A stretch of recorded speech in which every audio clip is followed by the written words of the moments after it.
की महारानी, जय जय महालक्ष्मी रानी, धन वैभव की महारानी।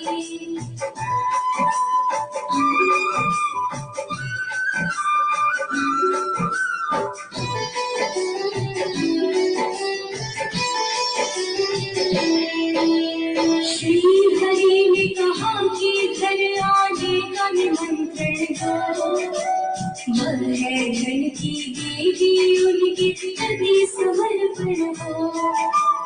जब तुम्हारे घर पर माँ महालक्ष्मी आएगी, घर में तुम्हारे धन धान्य बरसाएंगे।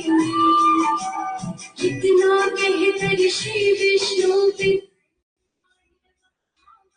ब्राह्मण ने शीश झुकाए, कृतज्ञ किया भगवान।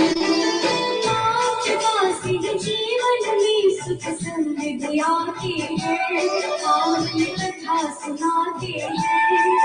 इस पद्म प्रिया धन लक्ष्मी की हम महिमा गाते हैं, पावन कथा सुनाते हैं। जय जय महालक्ष्मी रानी, धन वैभव की महारानी, जय जय महालक्ष्मी रानी, धन वैभव की महारानी।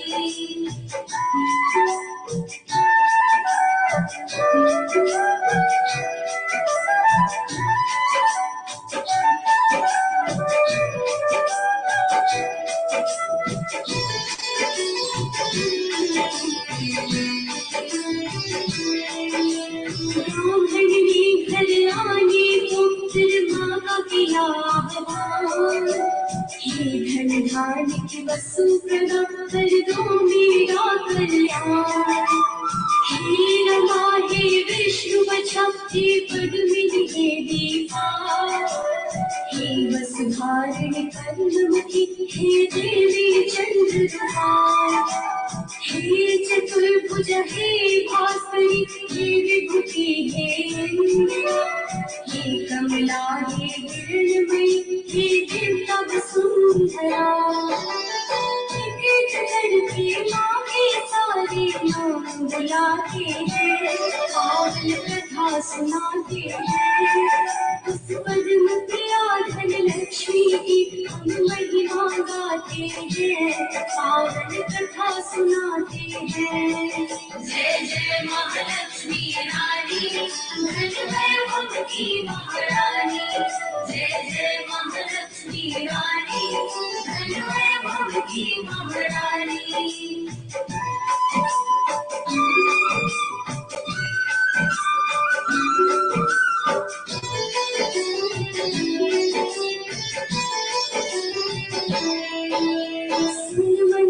लक्ष्मी माता जी समझ गई सब बात, श्री हरि ने ही ब्राह्मण को दिया है आशीर्वाद। खुश होकर फिर मांगज लक्ष्मी बोली सेवक को, हे मानव तुम श्रद्धा से महालक्ष्मी व्रत करो। 16 दिन का व्रत है करना, 16वें दिन की रात। अर्घ देना तुम चंद्रमा को, जोड़े अपने हाथ। मनोरथ पूरा करने वो पूजन को जाते हैं, पावन कथा सुनाते हैं। उस पद्म प्रिया धन लक्ष्मी की हम महिमा गाते हैं, पावन कथा सुनाते हैं। जय जय महालक्ष्मी रानी, धन वैभव की महारानी, जय जय महालक्ष्मी रानी, धन वैभव की महारानी।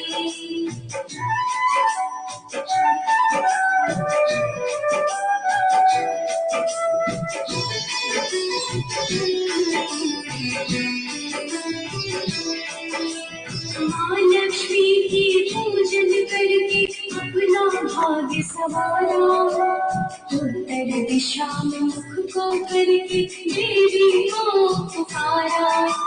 प्रसन्न हुई तपस्या से माँ प्रकट हुई एक काया, जल में उसके निवास कर्मा अपना वचन निभाया। तब से यह महालक्ष्मी व्रत पूरी श्रद्धा से किया जाता है।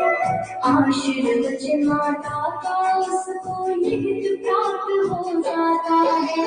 लक्ष्मी माँ की पूजा कर सब भाग्य जगाते हैं। पावन कथा सुनाते हैं। सुबह प्रिया लक्ष्मी की हम महिमा गाते हैं। पावन कथा सुनाते हैं। जय जय महालक्ष्मी रानी, धन वैभव की महारानी। जय जय महालक्ष्मी रानी, धन वैभव की महारानी।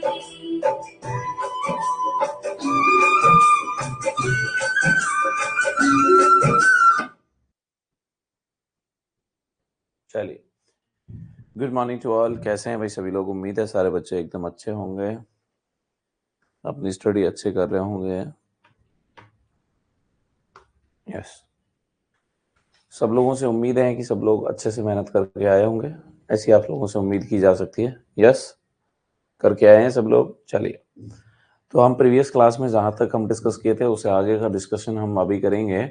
नर्वस सिस्टम का डिस्कशन है, एंड क्लास के क्वेश्चंस हैं जो नर्वस सिस्टम के हैं, उनके बारे में हम डिस्कशन करने जा रहे हैं। चलिए, आप लोगों से उम्मीद है कि आप लोग पढ़ के आए होंगे तो आप अच्छा कर पाएंगे। पहला क्वेश्चन है कि the nurse is assessing the motor and sensory function. हम जो है एक पेशेंट है हमारे पास में, उसके मोटर और सेंसरी फंक्शन को असेस कर रहे हैं ऑफ एन अनकॉन्शियस पेशेंट। जो पेशेंट क्या है, अनकॉन्शियस है, बेहोशी की अवस्था में है। The nurse should which technique to test the client peripheral response. आपको क्या देखना है? पेरिफेरली के रेस्पॉन्स देखने हैं, और पेरिफेरी के रेस्पॉन्स देखने के लिए इनमें से आप क्या करने वाले हैं? जल्दी आंसर करिए। तो जिन लोगों को आंसर आ सकता है वो आंसर करें, जिनका नहीं आएगा उनको मैं समझाऊंगा, और जो लोग कर सकते हैं वो जल्दी से आंसर करिए। पेरिफेरी के रेस्पॉन्स देखने के लिए हम क्या कर सकते हैं? जल्दी आंसर करें। सब लोग आंसर करें भाई। चलिए, ज्यादा समय नहीं दूंगा, जल्दी आंसर करें। अपना आंसर लगाएं, दूसरे का आंसर नहीं लगाएं। अगर आप किसी दूसरे को कॉपी करते हैं तो this is not good answer. अपना आंसर लगाना चाहिए। देखो, पेरिफेरी का मतलब होता है परिधि में। पेरिफेरी का मतलब होता है परिधि में। देखो, अगर मैं कहूं स्क्यूजिंग ऑफ द स्टर्नोक्लेडोमास्टोइड मसल, बेटा स्टर्नोक्लेडोमास्टोइड जो मसल होती है वो गर्दन में होती है, और गर्दन बीच में आ चुकी है। तो ये आपका सेंट्रल रेस्पॉन्स देखने के लिए स्टर्नोक्लेडोमास्टोइड मसल को क्या क्या करते हैं हम? बीच में है ना, तो सेंट्रल में है, तो इसको तो हम सेंट्रल वाले जो रेस्पॉन्स है उनको चेक करने के लिए करते हैं गर्दन में। Pressure on the orbital rim, हमारी जो आंखें होती है, आंख के ऊपर जो ये कैविटी होती है, ये हड्डी होती है ऑर्बिटल, जो हमारी ऑक्सीपिटल जो ऑर्बिटल कैविटी की जो हड्डी है उस पर हम क्या करते हैं? प्रेशराइज करते हैं सेंट्रल पेन के रेस्पॉन्स चेक करने के लिए। सेंट्रल है ये भी सेंट्रल है। एक्सटर्नल रब, जो हमारी स्टर्नम होती है वो भी बीच में, इसको भी रब किया जाता है सेंट्रल जो रेस्पॉन्स है वो चेक करने के लिए। सेंट्रल रेस्पॉन्स चेक करने के लिए ये कर सकते हैं। बट अगर पेरिफेरल देखने तो बेटा एक ही है यहाँ पर पेरिफेरल के लिए, और वो है आपका नेल बेड का प्रेशर। नाखून को दबा के देखते हैं पेशेंट को पेन हो रहा है या नहीं हो रहा। तो पेशेंट का पेन देखने के लिए नाखून को दबा के देखा जाता है कि पेशेंट को पेन हो रहा है या नहीं हो रहा है, इस चीज को चेक करने के लिए। समझ में आया या नहीं आया? दिस क्वेश्चन इज क्लियर और नहीं? इसमें कोई दिक्कत तो नहीं है इस क्वेश्चन में? जल्दी बताइए भाई। नहीं ना? क्वेश्चन इजी है। अगला क्वेश्चन है, आप इसे रीड आउट करें और इस क्वेश्चन का जवाब देने का प्रयास करें। जल्दी करें भाई, इस क्वेश्चन का जवाब आप देने का प्रयास करें। मैं देखता हूं कि आप कर पाते हैं या नहीं कर पाते हैं।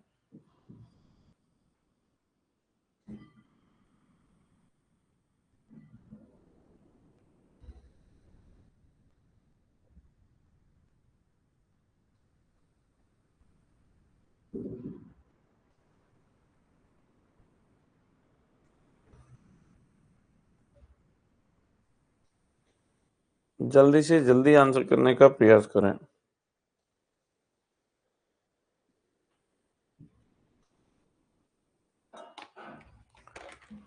देखिए, क्वेश्चन पूछ रहा है कि the nurse is caring for the client with the increase ICP. Patient को आईसीपी बढ़ा हुआ है।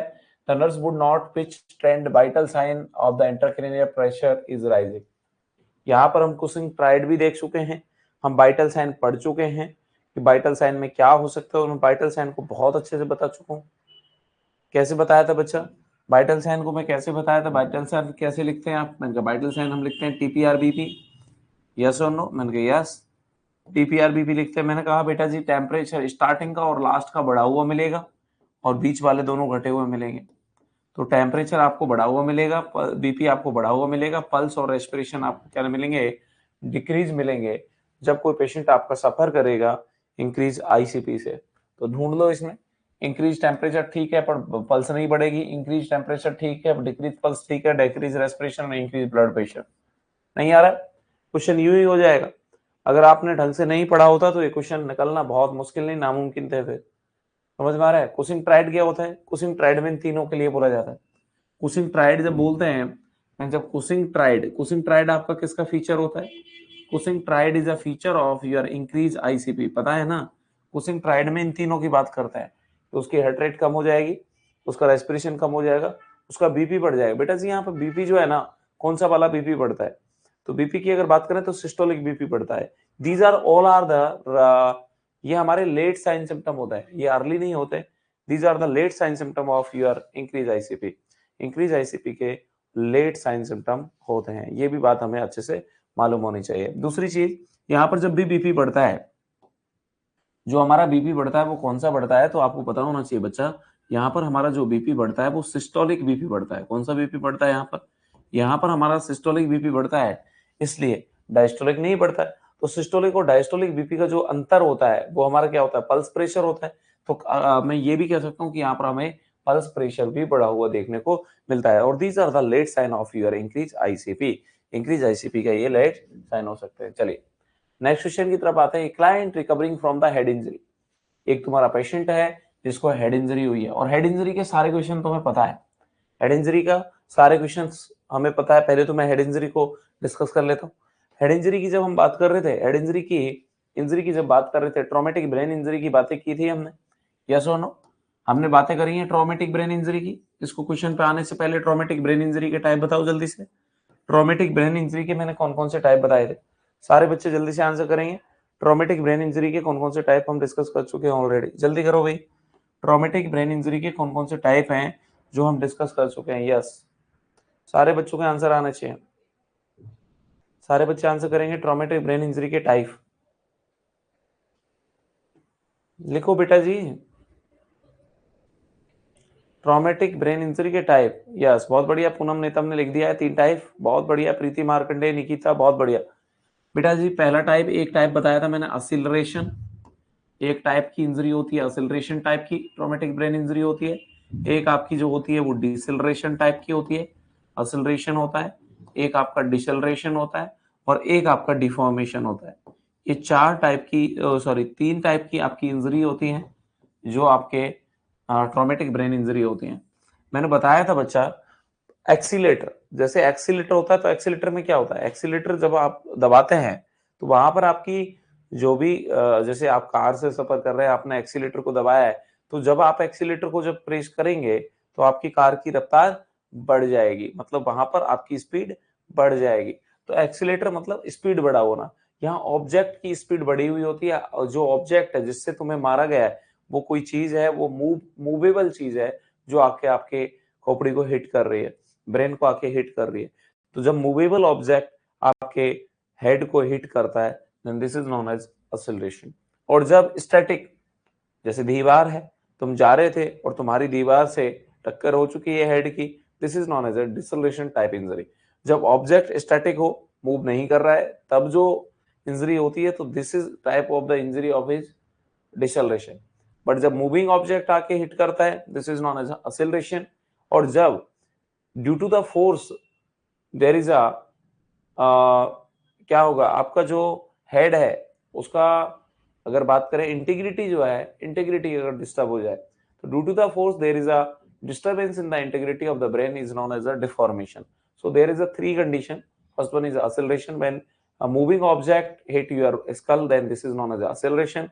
When a static object hit your brain, then this is known as a deceleration. When due to the force there is a disturbance in the integrity of the your vein is or skull is known as a deformation type of injury. ये बात हमें पता होना चाहिए। Yes, haemorrhage भी हमें पता है, हमें हेमरेज भी यहाँ पर पता है या नहीं है? हेमरेज कितने प्रकार के पढ़े थे हमने?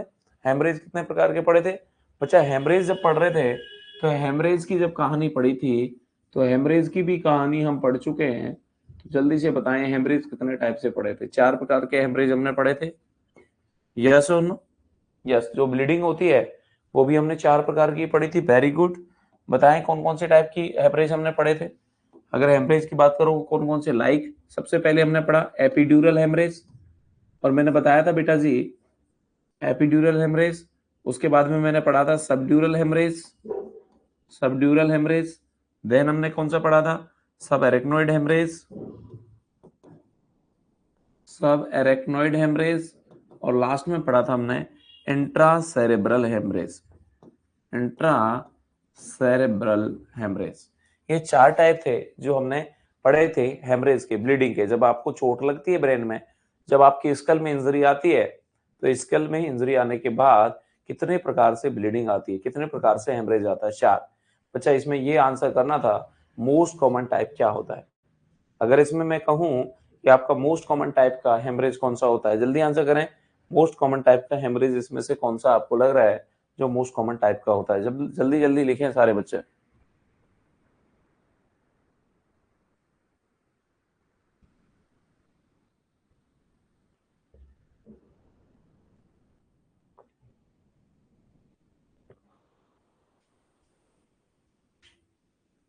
यस, एपिड्यूरल नहीं होता भाई।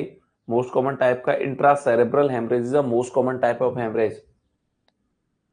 इनमें से अगर मैं कहूं कि कौन सी कंडीशन है जो इमरजेंट है, भयंकर है, इमरजेंट एपिड्यूरल होती है, क्योंकि वहां पर ब्लीडिंग आपकी आर्टरी से होती है, मिडिल मेनिंजियल आर्टरी से ब्लीडिंग होती है, इसलिए epidural haemorrhage is a, epidural haemorrhage is a emergency condition, E for emergency.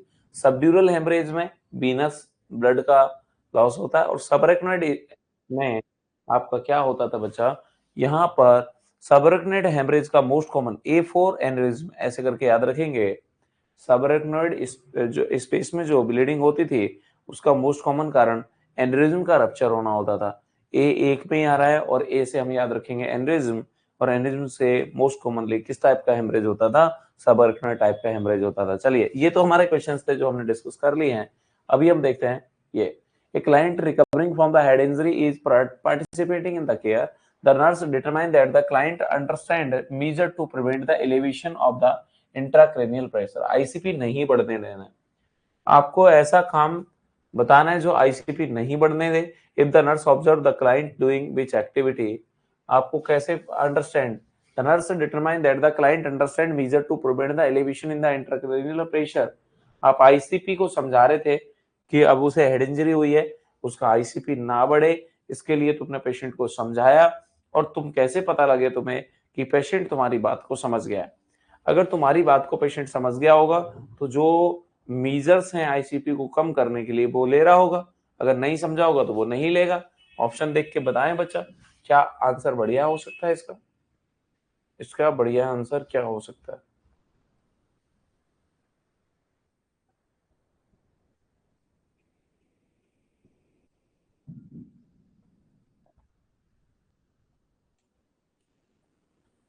चलिए, बहुत सारे लोगों का आंसर बहुत बढ़िया आ रहा है।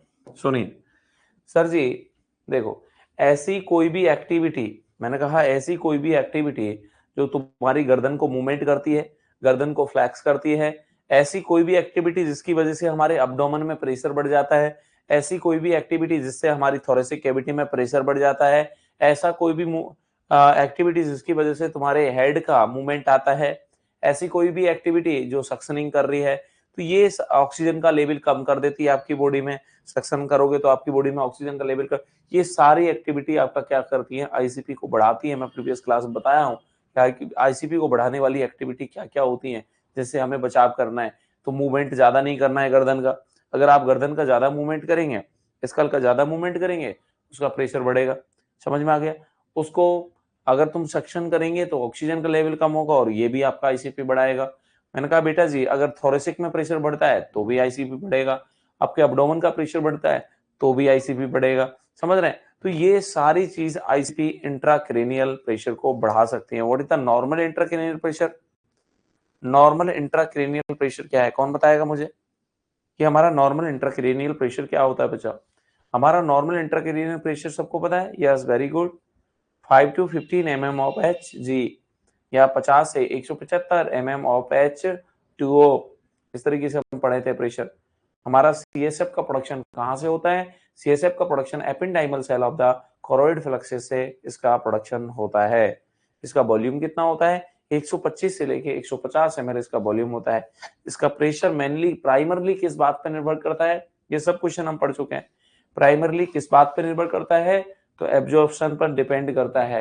इससे रिलेटेड हम एक बात और पढ़े थे कि बच्चा अगर CSF का जो प्रेशर है इसके लिए एक हाइपोथेसिस पढ़ी थी, मोनरो-कैलीज हाइपोथेसिस।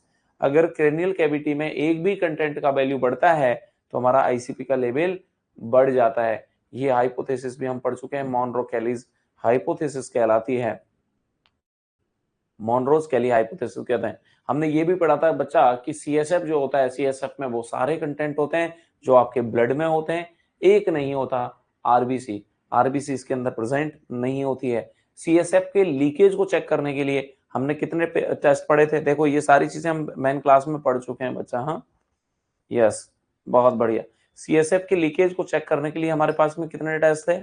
4 टेस्टों की बात करी थी। वेरी गुड सुमन राठौड़, दीपिका ठाकुर, प्रीति मारकंडे, वेरी गुड, बहुत बढ़िया बता रहे हो।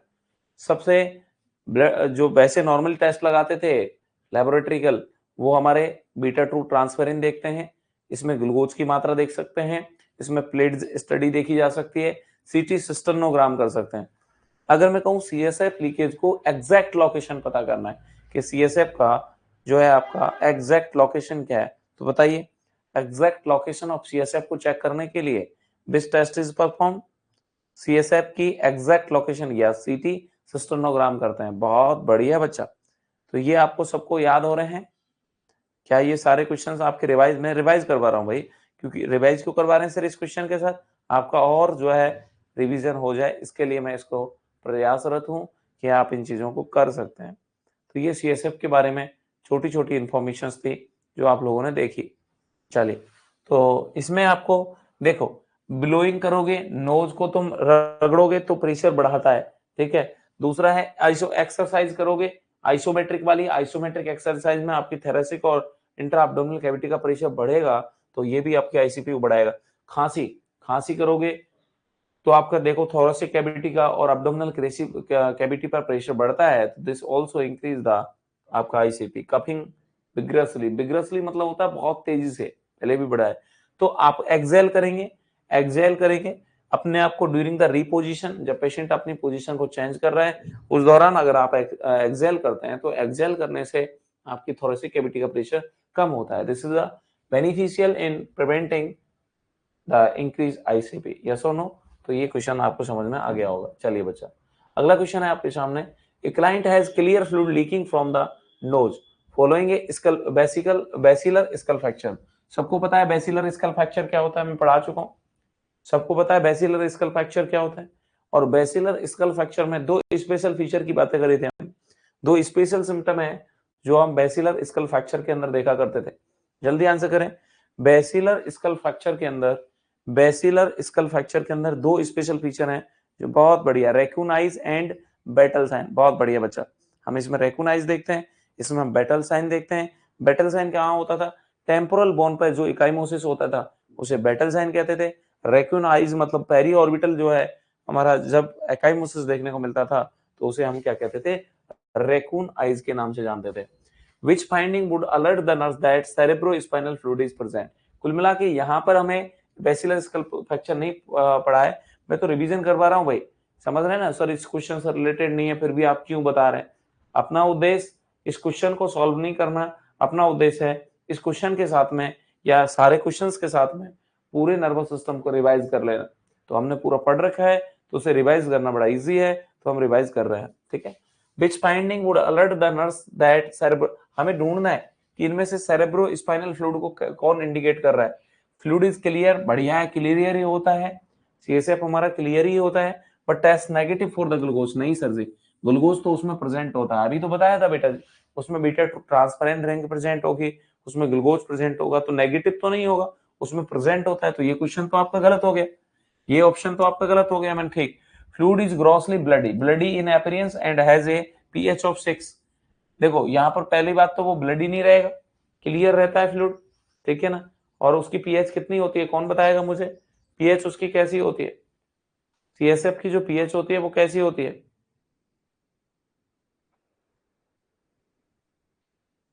सीएसएफ की पीएच कैसी रहेगी, जल्दी आंसर करें भाई। यस, वो तो थोड़ी सी एल्कलाइन होती है, वो तो एल्कलाइन होती है, एसिडिक तो नहीं होगी सर जी, तो ये भी आंसर गलत हो गया। मैंने ठीक, fluid clumps together on the dressing and has a pH of 7। तो बेटा ये तो न्यूट्रल पीएच है। दूसरी बात, क्लम्प हो गया टुगेदर, तो सीएसएफ आपस में गुच्छा तो नहीं बना था। Fluid separate into the concentric ring and test positive for the glucose, उसमें ग्लूकोज भी प्रेजेंट है, कंसेंट्रिक रिंग में बदल गया है, कंसेंट्रिक रिंग में बदल गया मतलब halo sign, this is a halo sign, ये आपके इंडिकेट कर रहा है हेलो साइन को।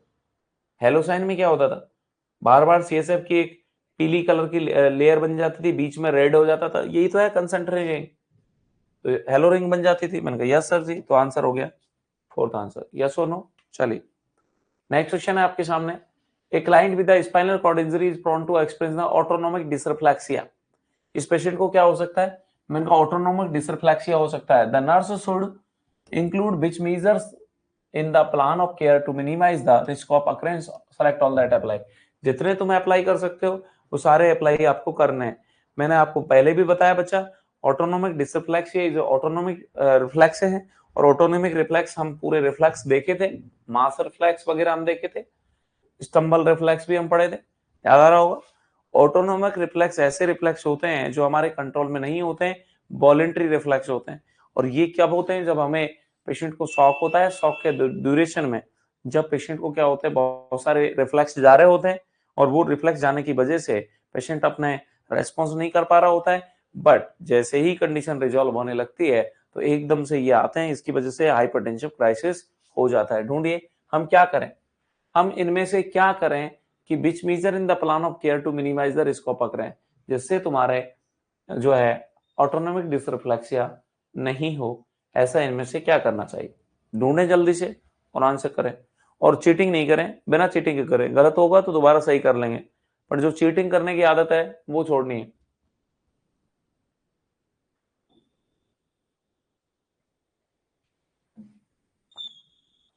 चीटिंग करने की आदत छोड़नी है, जिसको जो लगे वो लिखे, बाकी समझा देंगे।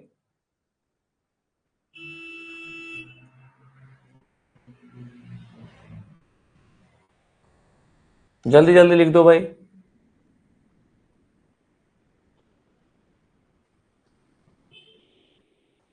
कोई भी चीटिंग नहीं करेगा, अपना सही सही आंसर लिखेगा। चलिए मैं समझा देता हूं। इसमें से क्वेश्चन ये कह रहा है कि भाई आपको वो चीजें छांटनी है जो पेशेंट को इरिटेशन को कम करे, ठीक है, जिससे उसको ऑटोनोमिक डिसरिफ्लेक्सिया ना हो।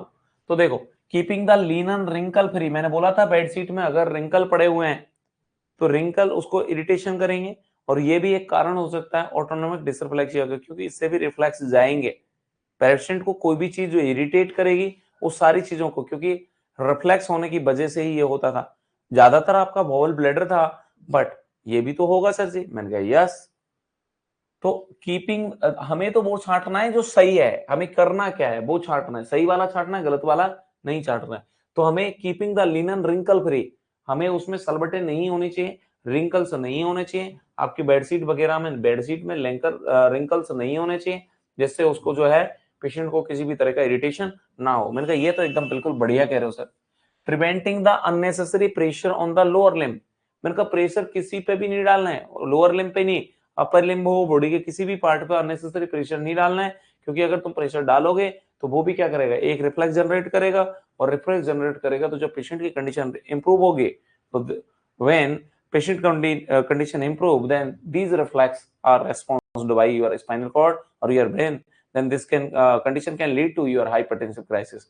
so इन चीजों को हम प्रिवेंट करने का प्रयास करेंगे बच्चा। तो प्रेशर तो नहीं डालना unnecessary. Limiting the bladder catheterization to once every 12 hour, एक बात बताओ भाई, लिमिट कर देना मतलब तुम्हें इससे ज्यादा नहीं करना है, लिमिटेड कर दिया, लिमिट डाल दी कि तुम्हें कैथेटराइजेशन 12 घंटे में ओनली एक बार करना है। तो बेटा जी तुम नॉर्मल व्यक्ति हो, नॉर्मल व्यक्ति क्या 12 घंटे में एक बार यूरिन पास आउट करता है? नहीं ना सर, भाई हमें यूरिन पास आउट क्या 12 घंटे में एक बार करते हैं? इसका 12 घंटे में एक बार तुम यूरिन पास आउट करोगे, लिमिट कर दिया, लिमिट द ब्लडर कैथेटराइजेशन, तुमने लिमिटेशन लगा दी है ब्लडर कैथेटराइजेशन पे कि तुम्हें वंस एवरी 12 आवर कि 12 घंटे में एक बार यूरिन कैथेटराइजेशन करना है। तो ये तो बेटा जी 12 घंटे तक यूरिन रहेगा तो रिफ्लेक्स भेजेगा, रिफ्लेक्स भेजेगा तो गड़बड़ करेगा। आपको तो जल्दी करना था भाई, जो आपको कैथेटराइजेशन था वो तो जल्दी करना था, 12 घंटे में थोड़ी करोगे। तो ये तो गलत हो गया बच्चा, ये तो नहीं करेंगे सर। मैंने कहा ठीक। Turning and reposition the client at least every 2 hourly. तो ये तो बेटा कॉमन चीज है कि हमें हर 2 घंटे में व्यक्ति की पोजीशन को चेंज करना होता है, टर्न करना होता है, पेशेंट को रिपोजिशन करना होता है। अगर हम उस पेशेंट को 2 घंटे में पोजीशन को चेंज नहीं करते हैं तो तुम्हें पता है इरिटेशन होता है स्किन का, और स्किन का इरिटेशन होता है, स्किन का ब्लड सप्लाई डिस्टर्ब होती है, और स्किन की ब्लड सप्लाई जब डिस्टर्ब होती है तो वहां पर बेड सोर बन जाता है। दिस इज वेरी कॉमन, इसको पढ़ाने की भी आवश्यकता नहीं है क्योंकि ये तो सब लोगों को पता है कि एवरी 2 आवरली हमें पोजीशन चेंज करना बिल्कुल सही बात है, करनी चाहिए। तो मैंने कहा ये तो करनी चाहिए सर जी, बहुत बढ़िया। और ensuring that the client has bowel movement at least once a week, एक बार थोड़ी जाएगा वीक में सर, एक बार उसे स्टूल पास आउट करवाओ, बाकी दिन क्या करोगे? तो स्टूल अगर भरा रह गया तो ये तो रिफ्लेक्स जनरेट करेगा, और रिफ्लेक्स जनरेट करेगा तो ये तो दिक्कत करेगा। तो साल में या वीक में थोड़ी ना जाएंगे सर, वीक में जाएगा तो बढ़िया है, तो वीक में नहीं जाना है, हर डेली जाना है। अरे क्लियर है क्या? तो राइट आंसर इज 1 2 4। जिनके कंफ्यूजन थे क्लियर है क्या? जिन जिन लोगों को कंफ्यूजन हुए थे वो क्लियर है क्या? हैंड रेज करके बताएं बच्चा, हैंड रेज करके एक बार बताएं मुझे कि आपके कंफ्यूजन क्लियर हैं या अभी भी डाउट रह गए हैं। सोनम का क्लियर है, भूमि का, विवेद, शिवानी, पूनम, प्रीति मार्कंडे, हेमा, सबके क्लियर है ना भाई? सोनम बघेल, प्रीति वर्मा, जगदीश, वेरी गुड, कीर्ति, झरना, सबका क्लियर है, ममता जायसवाल, पारो जायसवाल, सबका क्लियर है, गुड। तो ये क्वेश्चन मैं आपसे उम्मीद कर रहा हूं कि जो जहां डाउट था वो क्लियर हो गया हो। नेक्स्ट क्वेश्चन,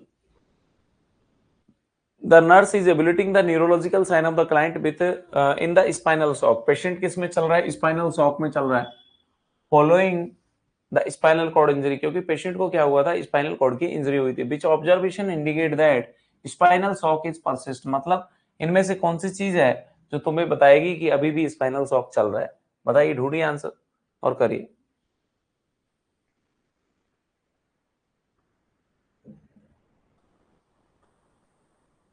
जल्दी से ढूंढें और आंसर करें,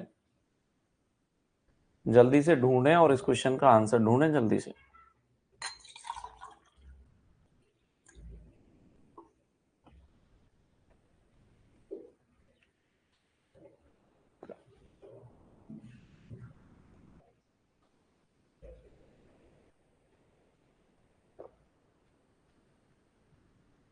जिसको जो लगे वही बताना है। मैंने कहा बेटा जी जब स्पाइनल शॉक होता है तो सारे रिफ्लेक्स गायब हो जाते हैं। रिफ्लेक्स तो तब आते हैं जब ये रिजॉल्व होता है। स्पाइनल शॉक में सारे के सारे रिफ्लेक्स जो होते हैं वो चले जाते हैं, रिफ्लेक्स आपके डिमिनिश्ड हो जाते हैं। ये पढ़ चुके हैं, हम पढ़े थे स्पाइनल शॉक में सारे के सारे रिफ्लेक्स गायब हो जाते हैं। जब पेशेंट की कंडीशन इंप्रूव होने लगती है, पेशेंट को राहत मिलने लगती है, पेशेंट हमारा जब ठीक होने लगता है तो सारे के सारे रिफ्लेक्स वापस आते हैं। ठीक है, मैंने कहा ठीक सर जी। अब मैंने कहा इस क्वेश्चन का आंसर देखते हैं। तो हमने कहा कि अभी स्पाइनल शॉक है मतलब रिफ्लेक्स गायब होंगे, यस और नो? मैंने कहा हाइपर रिफ्लेक्सिया तो नहीं होगा। हाइपर रिफ्लेक्सिया मतलब ऑटोनोमिक डिसरिफ्लेक्सिया। ऑटोनोमिक डिसरिफ्लेक्सिया कब होता है? जब आपका स्पाइनल शॉक रिजॉल्व होगा, तभी तो आएंगे भाई। जब आपके स्पाइनल शॉक रिजॉल्व होगा, मैंने कहा जब आपका स्पाइनल शॉक रिजॉल्व होगा तो स्पाइनल शॉक रिजॉल्व होगा तो ये साइन सिम्टम आपके वापस आने लगेंगे। पर ये तो इंडिकेशन है कि आपका स्पाइनल शॉक रिजॉल्व हो रहा है, तो ये तो गलत हो गया सर जी। नहीं समझ में आ रहा? जिसको डाउट हो वो बता दे बच्चा। मैंने कहा पॉजिटिव रिफ्लेक्स मतलब रिफ्लेक्स आ रहे हैं, और मैंने कहा रिफ्लेक्स जब आते हैं जब पेशेंट की कंडीशन इंप्रूव होती है, यहाँ तो मैंने उसने क्वेश्चन पूछा है कि कौन सी कंडीशन है जो शॉक को बताएगी कि अभी पेशेंट शॉक में है, तो रिफ्लेक्स तो नहीं आएंगे सर जी। मैंने कहा ठीक। Reflex emptying of the bladder, कि ब्लैडर को खाली करने के रिफ्लेक्स, तो यही तो बात कर रहे हैं हम कि रिफ्लेक्स नहीं होंगे। ये कह रहा है कि रिफ्लेक्स होंगे, यहाँ रिफ्लेक्स नहीं होंगे ब्लैडर को इम्पिटी करने के। मैंने कहा शॉक में पेशेंट, जब पेशेंट शॉक में होता है किसी भी तरह के रिफ्लेक्स नहीं होते हैं, रिफ्लेक्स गायब होते हैं, तो ये भी रिफ्लेक्स नहीं होगा। फ्लैसिड पैरालिसिस, रिफ्लेक्स नहीं होंगे तो आपकी बॉडी ऐसे पड़ी रहेगी, पैरालिसिस रहेगा, उनमें कोई मूवमेंट नहीं रहेगा, उनमें कोई टॉन नहीं रहेगी, तो फ्लैसिड टाइप का एक तरीके से पैरालिसिस देखने को मिलेगा। अपन कहा यस सर जी, स्पाइनल शॉक है, यहाँ पर फ्लैसिड पैरालिसिस, बिल्कुल रिफ्लेक्स ही नहीं है तो फ्लैसिड ही होगा, एकदम शिथिल पड़ी होगी तुम्हारी बॉडी। नहीं है, अगर स्पाइनल शॉक रिजॉल्व होता तो ये सारे फीचर आ सकते थे, hyperreflexia, positive reflex, reflex emptying of the bladder. But जब तुम्हारी बॉडी में शॉक अभी भी है, तो शॉक अभी भी है, तो यहाँ पर आपका फ्लैसिड पैरालिसिस देखने को मिलेगा। अब ये रटने की बातें नहीं है, कंसेप्ट लगाने की बातें हैं। चलिए अगला क्वेश्चन है 775। The nurse is caring for the client who begin to experience the seizure activity. उस पेशेंट में क्या हो रहा है बच्चा, उसमें सीजर एक्टिविटी आ रही है, उस पेशेंट में सीजर एक्टिविटी आ रही है व्हाइल इन द बेड, जब पेशेंट बेड में है। Which action should the nurse take, select all that apply, क्या करना है आपको बताइए। अगर पेशेंट को सीजर एक्टिविटी आ रही है, वो begin to experience seizure activity, तुम क्या कर सकते हैं उसके लिए। जल्दी आंसर छांटे इसमें से और कोशिश करें कि आंसर को कर पाए। जब पेशेंट को सीजर आ रहा है तो तुम क्या करोगे।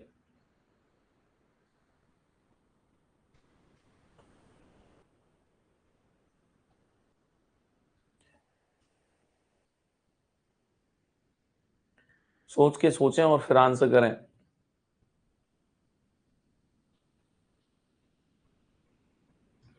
ज्यादा टिपिकल आंसर नहीं है, आप बहुत इजीली आंसर कर सकते हैं बच्चा।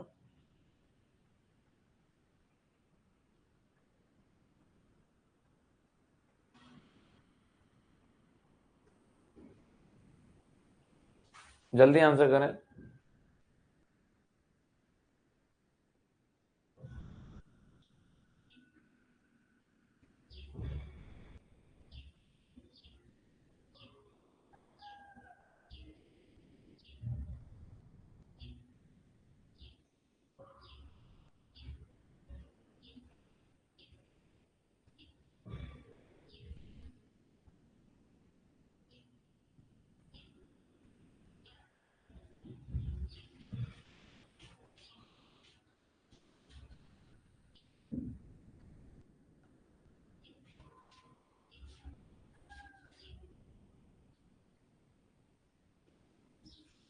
जल्दी जल्दी लिखो भाई सब लोग। 1 3 4 5 अलग अलग लिख रहे हैं, चलिए ठीक है। लूजनिंग द रेस्ट्रिक्टिव क्लॉथिंग, जो टाइट क्लॉथ्स हैं उनको हम क्या कर दें। मैंने कहा जो भी टाइट क्लॉथ्स हैं, जितने भी टाइट क्लॉथ्स हैं उनको लूज कर दें। मैंने कहा अगर पॉसिबल है तो कर दो। अगर जो टाइट क्लॉथ्स हैं उनको लूज कर दें, मैंने कहा यस कर सकते हैं सर। मैंने कहा सुनो, रीस्ट्रेनिंग द क्लाइंट लिम्ब, कि पेशेंट के लिम्स को क्या रिस्ट्रिक्ट करें। मैंने कहा जब भी पेशेंट को सीजर आ रहा है तुम उनको हाथ पैरों को रेस्ट्रिक्ट नहीं करना है, नहीं तो आपका क्या हो जाएगा। अगर तुम हाथ पैरों को उसके पकड़ोगे ना, अगर उसके हाथ पैरों को पकड़ोगे, रेस्ट्रिक्ट करोगे, तो क्या होगा। अगर हाथ पैरों को रेस्ट्रिक्ट करोगे तो वहां पर आपका क्या हो जाएगा, रेस्ट्रिक्ट करने से फ्रैक्चर हो जाएगा। तो फ्रैक्चर ना हो इसके लिए ये तो बिल्कुल नहीं करना है सर, ये तो बोन फ्रैक्चर हो जाएगा, तो ये तो नहीं करना है, ये तो कर सकते हैं। मैं ठीक। Removing the pillow and raising the padded side rail, pillow below अगर है तो हटा दो, और साइड रेल जो होती है पेशेंट के बेड के साइड में जो रेलिंग लगी होती है, पेशेंट के बेड के साइड में जो रेलिंग लगी होती है, उस रेलिंग को एलिवेट कर देना है जिससे पेशेंट गिरे ना। मैंने कहा यस ये तो करना ही करना है भाई, और उस पर पैड लगाए, क्योंकि हाथ पैर पेशेंट मार सकता है क्या बेड साइड रेलिंग पे। मैंने कहा यस भाई, पेशेंट जो है तुम्हारी बेड साइड की जो रेलिंग होती है, उस बेड साइड की रेलिंग पर जो है हाथ पैर मार सकता है। मैंने कहा बिल्कुल मार सकता है। और जब साइड रेल पर हाथ पैर मारेगा, साइड रेल पे ऐसे हाथ मारा उसने, तो साइड रेल पे हाथ मारने से क्या होगा, मैंने कहा साइड रेल उसको चोट पहुंच सकती है। तो पेशेंट को चोट ना पहुंचे तो उसको पैड तो लगाना है, कुछ कवर करके रखना है, और साइड रेल तो अपर करनी ही करनी है। मैंने कहा यस, उसको गिरे नहीं भाई। Position the client to the side if possible with the head flexed forward, अगर तुम्हें पॉसिबल हो तो पेशेंट को साइडलाइन पोजीशन लगाएं, जिससे उसके जितने भी सिक्रीशंस हैं वो निकल जाएं तो बढ़िया है सर से। कीपिंग द कर्टेन अराउंड, तो ये भी हम कर सकते हैं, keeping the curtain around the client and room door open so when help arrive they can quickly enter to assist. तो ये इंपॉर्टेंट नहीं है, ये इंपॉर्टेंट नहीं है, पर आपका 1 2 4 is 1 3 4 1 3 4 is a right answer. अगला क्वेश्चन है आपका कि the nurse is assigned to care for a client with complete right sided hemiparesis. एक पेशेंट है, उसको कंप्लीट राइट साइड का हेमीपैरेसिस हुआ। पैरेसिस मतलब अब मैं बता चुका हूं वीकनेस हुई है, नॉट पैरालिसिस। आपका राइट साइड में वीकनेस हो चुकी है फ्रॉम ए स्ट्रोक। उस पेशेंट को क्या हुआ है? स्ट्रोक हुआ, इस वजह से which character are associated with this condition. लिखें भाई, इसमें से ऑप्शन छांटे कि क्या आपका बढ़िया आंसर हो सकता है। छांटना है आपको, बढ़िया आंसर क्या हो सकते हैं, जल्दी आंसर करें, बढ़िया आंसर क्या हो सकते हैं।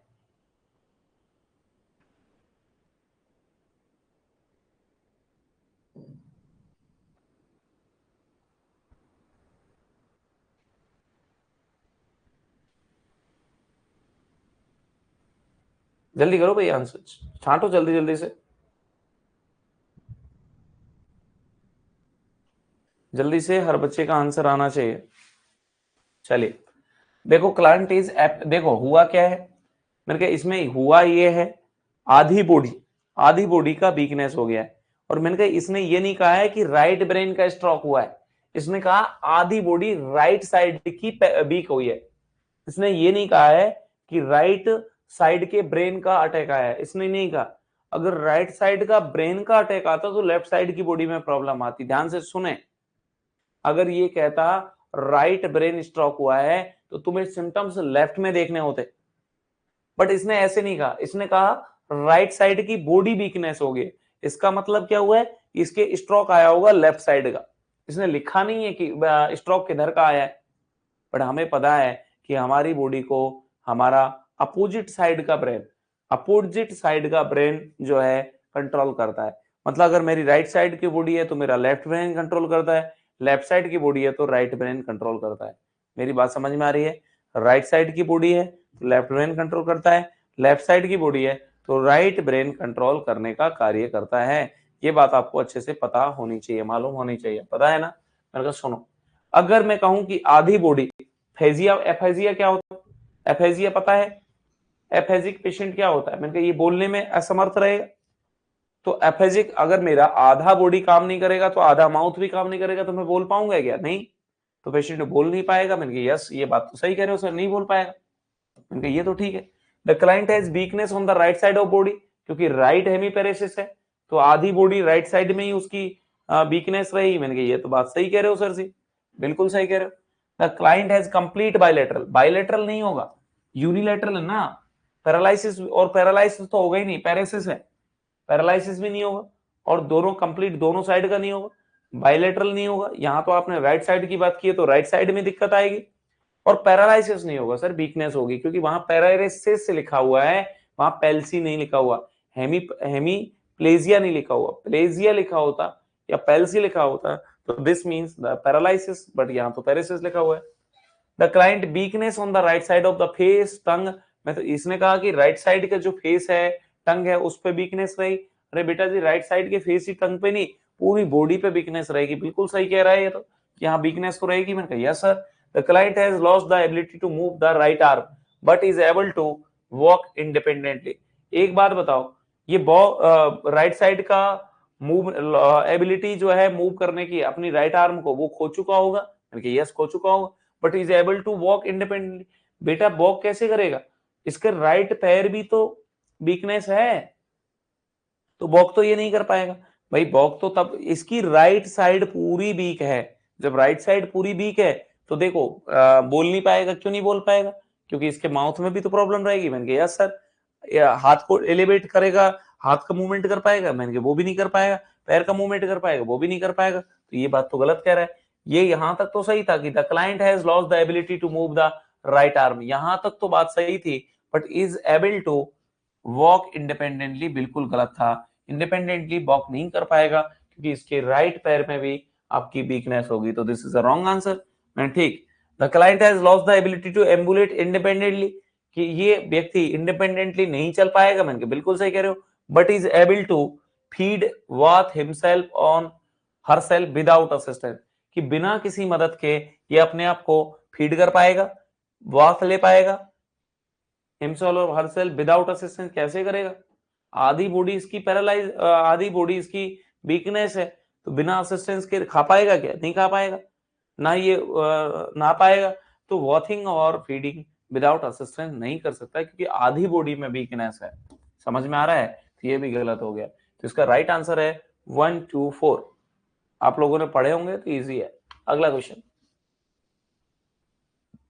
क्वेश्चन है कि the nurse has instructed to the family of a client with the stroke who has homonymous Hemy एनोप्सिया।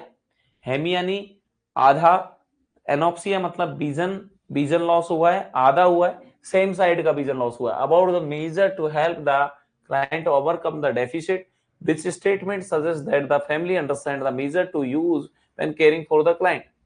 मुझे कोई वस्तु दिख नहीं रही है, तुम्हें क्या करना चाहिए, क्या सिखाओगे इस पेशेंट को? जब इसको विजन में दिक्कत आ रही होती है, हाफ विजन में दिक्कत होती है, तो क्या करोगे?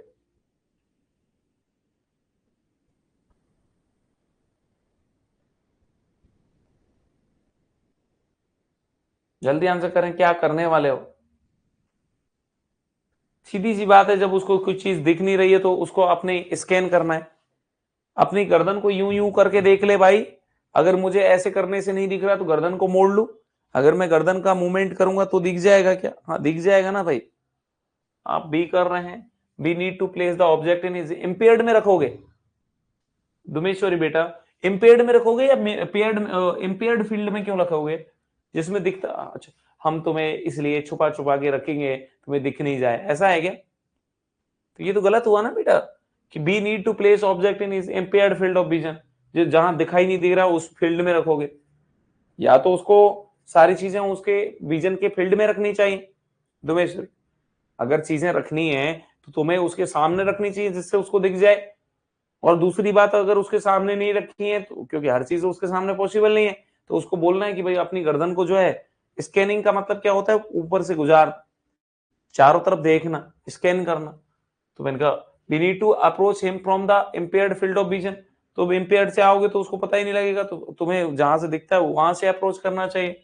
We need to remind him to turn his head to scan the lost vision field, जिस एरिया में उसको नहीं दिखता है उसमें उसको बताना है, जिस एरिया में माना कि उसे राइट साइड का नहीं दिखता, तो पेशेंट को बार बार बताना है कि तुम्हें जब भी तुम कहीं मूव करोगे तो तुम्हें राइट साइड में जरूर देखना है, एक बार गर्दन को अपनी राइट साइड में घुमा के देख लें, क्योंकि राइट साइड में ऐसे खड़ा रहेगा तो नहीं दिखता, पर मूव करेगा तो दिखेगा ना।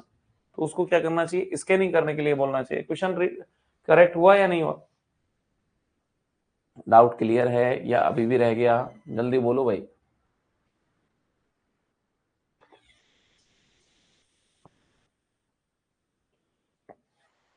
किसी का डाउट है? क्लियर है? ओके चलिए next question. The nurse assessing the adaptation of the client changes in the functional status after stroke. हम अडेप्टेशन की बात कर रहे हैं। अडेप्टेशन की बात के मतलब है, अब उसने अपने जीवन शैली में, उसने अपनी जीवन शैली के अंदर उन चीजों को अडेप्ट कर लिया, अपना लिया है जो उसके लिए जरूरी है। स्ट्रोक के बाद जो चीजें जरूरी हैं उनको उसने अडेप्ट कर लिया है, उसका स्टेटस देख रहे हैं कि उसने अडेप्ट किया नहीं किया। Which observation indicate to the nurse that the client is adopting most successfully. हमें किस बात से पता लगेगा कि पेशेंट ने अपने जीवन का जो स्ट्रोक के बाद की लाइफ है उसको अब अडॉप्ट कर लिया है, मान गया है कि अब ऐसे ही जीना है? चलिए इनमें से ढूंढिए और आंसर करने का प्रयास करिए। कौन सी चीज है जो आपके अडॉप्शन को बताएगी? कौन सी चीज है जो आपके अडॉप्शन को बताने वाली है? जल्दी लिखो भाई। मैंने कहा देखो, गेट एंग्री, बार बार गुस्सा हो रहा है। एंग्री अगर हो रहा है, कोई गुस्सा आ रहा है, तो वो अडॉप्ट नहीं किया है, अभी अडॉप्ट नहीं किया। गुस्सा तो तभी आएगा ना जब हम किसी चीज को मानने के लिए रेडी नहीं है, तो गुस्सा आएगा। मैंने कहा ये तो माना ही नहीं है। एक्सपीरियंसिंग वाउट्स ऑफ डिप्रेशन आ रहा है, तो बेटा जी गुस्सा आना, डिप्रेशन आना, तो सप्रेशन इज डिप्रेशन। जब हम सप्रेस्ड रहते हैं तो डिप्रेस्ड होते हैं, तो सप्रेशन इज डिप्रेशन, तो मतलब आपको सप्रेस नहीं होना, आपके मन की भड़ास को निकाल देना चाहिए। जो व्यक्ति अपने मन की भड़ास निकाल देते हैं उनको टेंशन नहीं होती दिमागी, और जो अपने अंदर अंदर रखते हैं उनके अंदर दिमागी टेंशन हो जाती है। तो suppression is depression. The experience bouts of depression and irritability. तो डिप्रेशन अगर दिख रहा है तो इसका मतलब है कि वो अडेप्ट नहीं कर रहा है। Has difficulty with using the modified feeding utensil. अभी उसे प्रॉब्लम होती है, जो भी मॉडिफाइड है, जो भी मॉडिफाइड फीडिंग यूटेंसियल है, जो उसके लिए अभी मॉडिफाइड कर रखे हैं फीडिंग के लिए, जितने भी वो बर्तन हैं जो अभी यूज करने पड़ेंगे, क्योंकि पहले तो वो नॉर्मल था, अभी स्ट्रोक के बाद में उनको दिक्कत हो रही है, तो मतलब अभी अडॉप्ट नहीं कर पाए। कंसिस्टेंटली लगातार यूज करता है अडेप्टिव इक्विपमेंट को इन ड्रेसिंग सेल्फ। जब खुद को वो ड्रेसअप करता है तो वो अडेप्टिव इक्विपमेंट जो भी हैं, जो उसको बताए गए, उनको यूज करता है, मतलब व्यक्ति मान गया है अच्छे से। अडेप्शन का मतलब होता है कि उसने उन चीजों को मान लिया है, उन चीजों को अडेप्ट कर लिया है, अपना लिया है, जो चीजें अब उसे जरूरी हैं, क्योंकि स्ट्रोक के बाद में पेशेंट की लाइफ बदल चुकी है। उसे कुछ असिस्टेंस चाहिए, कुछ अलग से इक्विपमेंट्स चाहिए जो उसे मदद कर पाए उसकी दैनिक जीवन को एक स्पेंड करने के अंदर।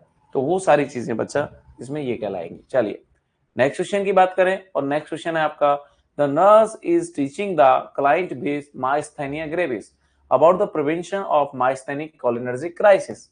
उसको माइस्थेनिक क्राइसिस ना हो, उसे कोलिनर्जिक क्राइसिस ना हो, which client activity suggests that teaching is most effective। तो अगर मैं माइस्थेनिया ग्रेविस की बात कर भी रहा हूं तो बताइए माइस्थेनिया ग्रेविस की हमें कितनी बात पता है। जल्दी आंसर करें कि हमें माइस्थेनिया ग्रेविस की कितनी बात पता है। हमें तो बहुत सारी बातें पता है माइस्थेनिया ग्रेविस की, है या नहीं।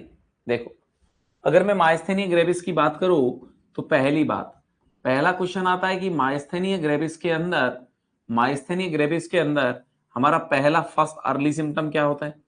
जल्दी बताएं, अर्ली सिम्टम क्या होता है। ये हम पढ़ चुके हैं कि early symptom of myasthenia gravis क्या होता है। Early symptom of myasthenia gravis, जल्दी लिखो। माइस्थेनिया ग्रेविस का अर्ली सिम्टम क्या होता है, पटोसिस होता है। बहुत बढ़िया। मैंने कहा माइस्थेनिया ग्रेविस में कौन सा न्यूरोट्रांसमीटर जो है वो डिमिनिश्ड हो जाता है। माइस्थेनिया ग्रेविस में कौन सा न्यूरोट्रांसमीटर है जो डिमिनिश्ड हो जाता है, लिखो भाई। यस, एसिटाइल कोलिन की कमी हो जाती है, यहाँ पर एसिटाइल कोलिन डिक्रीज हो जाता है। एसिटाइल कोलिन होता है, फिर भी कौन डिमिनिश्ड होता है, मैंने कहा एसिटाइल कोलिन डिमिनिश्ड हो जाता है। मैंने कहा बहुत बढ़िया, अर्ली सिम्टम है। मैंने कहा ठीक। मैंने कहा यहाँ पर माइस्थेनिया ग्रेविस में ड्रग ऑफ चॉइस क्या होती है। मैंने कहा इसमें आपकी ड्रग ऑफ चॉइस क्या होती है, जल्दी आंसर करें। इसमें आपकी ड्रग ऑफ चॉइस क्या होती है, सब लोगों का आंसर आना चाहिए। इसमें आपकी ड्रग ऑफ चॉइस, हाँ, पोस्ट सिनेप्टिक डिफेक्ट होता है। इसमें ड्रग ऑफ चॉइस क्या होती है, वेरी गुड। इसमें ड्रग ऑफ चॉइस जो होती है वो आपकी नियोस्टिग्माइन होती है। Neostigmine is a drug of choice in the case of your myasthenia gravis. बहुत बढ़िया। मैंने कहा इसमें आपको क्या देखने को मिलता है, इसमें वर्टिकल स्माइल देखने को मिलती है, सनरलिंग फेस देखने को मिलता है। याद आ रहा है ना। यस। और मैंने कहा मिस्थेनिया ग्रेविस का टेस्ट करने के लिए, पता करने के लिए हम जो टेस्ट करते हैं वो कौन सा टेस्ट करते हैं, टेंसिलॉन टेस्ट करते हैं। टेंसिलॉन टेस्ट पढ़ चुके हैं ये सारे चीजें, जिसे हम इड्रोफोनियम टेस्ट भी कहते हैं, जिसे हम इड्रोफोनियम टेस्ट भी कहते हैं। इसमें दो तरह का क्राइसिस होता है, हमारा कोलिनर्जिक क्राइसिस और हमारा मिस्थेनिक क्राइसिस। अगर कोलिनर्जिक क्राइसिस होता है तो दवाई कौन सी देते हैं, मैंने कहा कोलिनर्जिक क्राइसिस में दवाई कौन सी देते हैं। जो हमारा मिस्थेनिक क्राइसिस होगा तो उसमें तो हम इड्रोफोनियम ही और दे देंगे। पर अगर हमारा कोलिनर्जिक क्राइसिस हुआ तो कोलिनर्जिक क्राइसिस में दवाई कौन सी दी जाती है, एट्रोपिन सल्फेट दी जाती है। तो ये सारे क्वेश्चन हमें पता है। तो which client activity suggest that teaching was effective, कि हमें मिस्थेनिक क्राइसिस ना हो पेशेंट को, हमारे पेशेंट को किसी भी तरह का कोलिनर्जिक क्राइसिस ना हो। इन क्राइसिस से बचने के लिए हमें क्या करना चाहिए बताइए, इसमें हम क्या कर सकते हैं, जल्दी आंसर करें। इसमें हम क्राइसिस से बचने के लिए क्या कर सकते हैं।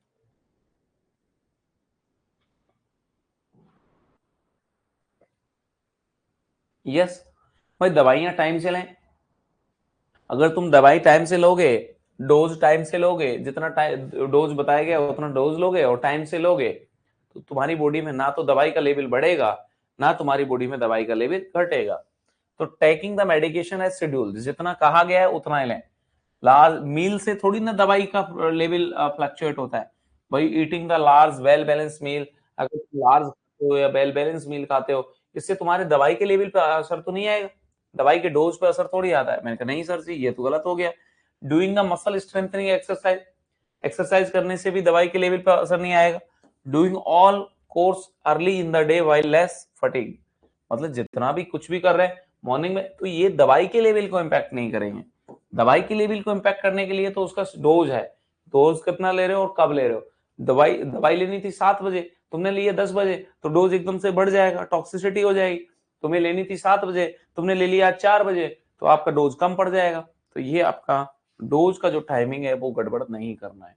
नेक्स्ट क्वेश्चन है आपके पास में कि the nurse is instructing A client with Parkinson disease about the preventing fall, कि पेशेंट गिरे ना, इसके लिए तुम पार्किंसन डिजीज वाले पेशेंट की बातें कर रहे हो। Which client statement reflect a need for further teaching, इनमें से कौन सी बात है जो बताएगी कि इसको वापस समझाना पड़ेगा, इस पेशेंट को बात समझ नहीं आई है। गिरने से बचाने के लिए आपके पेशेंट था, आपको पता है कि पार्किंसन डिजीज में आपका सबस्टेंशिया नाइग्रा, बेसल गैंग्लिया, इनका डैमेज हो जाता था, जिससे डोपामाइन की कमी हो जाती थी, जिससे ब्रेडिकाइनेसिया, हाइपोकाइनेसिया, एकाइनेसिया, माइक्रोग्राफिया, ये सारे फीचर देखने को मिलते थे। ब्रेडिकाइनेसिया में उसका जो अगर बात करें स्लोनेस आ जाती थी उसके मूवमेंट्स के अंदर, हाइपो में उसका मूवमेंट डिक्रीज हो जाते थे, और एकाइनेसिया में बिल्कुल लॉस हो जाता था, एब्सेंस हो जाते थे, उसका स्मॉल स्मॉल लिखता था, तो माइक्रोग्राफिया कहते थे इसमें। अगर हम बात करें पार्किंसन डिजीज का अर्ली फीचर क्या होता है, तो पार्किंसन डिजीज का अर्ली फीचर भी हमें पता है, और पार्किंसन डिजीज का हमारा अर्ली फीचर जो होता है वो क्या होता है बेटा जी। पार्किंसन डिजीज का अर्ली फीचर जो होता है वो क्या होता है आपको पता है, पिल रोलिंग ट्रिमर, जिन्हें हम क्या कहते हैं, जिन्हें हम रेस्टिंग ट्रिमर के नाम से भी जानते हैं, जिन्हें पिल रोलिंग ट्रिमर या रेस्टिंग ट्रिमर के नाम से जानते हैं, वो इसका अर्ली फीचर के रूप में माना जाता है। ये भी बात आपको अच्छे से पता होनी चाहिए। यस और नो, मैंने कहा ये भी बात अच्छे से आ जाए तो बहुत बढ़िया है सर जी। मैंने कहा गुड, ये बात भी हमें अच्छे से क्लियर होनी चाहिए।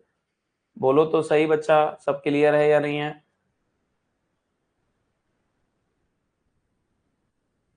गुड। तो ये सारे क्वेश्चंस हैं जो आपको बहुत अच्छे से आने चाहिए, सारे क्वेश्चंस हैं जो आपको बहुत बढ़िया से आने चाहिए। ठीक, देखो इस क्वेश्चन का जवाब ढूंढे जल्दी से। गलत कौन सा बोल रहा है वो ढूंढना है, इनमें से गलत क्या है वो आपको ढूंढना है। I can sit down to put on my pants and shoes. Yes, वो बैठ सकता है, बैठ सकता है। I try to exercise every day and rest when I am tired, कि मुझे एक्सरसाइज, मैंने कहा बिल्कुल एक्सरसाइज करनी चाहिए क्योंकि मसल्स की प्रॉब्लम है, एक्सरसाइज करनी चाहिए और रेस्ट करना चाहिए जब थक जाए। तो मैंने कहा बिल्कुल थक जाओगे तो रेस्ट तो करना ही है, मैंने कहा ये भी सही है। My son removed all loose rugs from my bedrooms, कि कोई भी जो यहाँ पर ऐसे ही अस्त व्यस्त सामान पड़ा हुआ है उसको मेरा बेटा जो है हटा देगा। तो बहुत बढ़िया बात है, हटा देना चाहिए, क्योंकि तुम्हारे मूवमेंट्स में दिक्कत आती है, तुम कभी भी गिर सकते हो, तो ये तो बिल्कुल हटा दें तो बढ़िया बात है। ऐसा थोड़ी हटाए नहीं। ये बात समझ में आ रही है नहीं आ रही है? बिल्कुल सही कह रहे हो तुम, ये तो हटा देना चाहिए।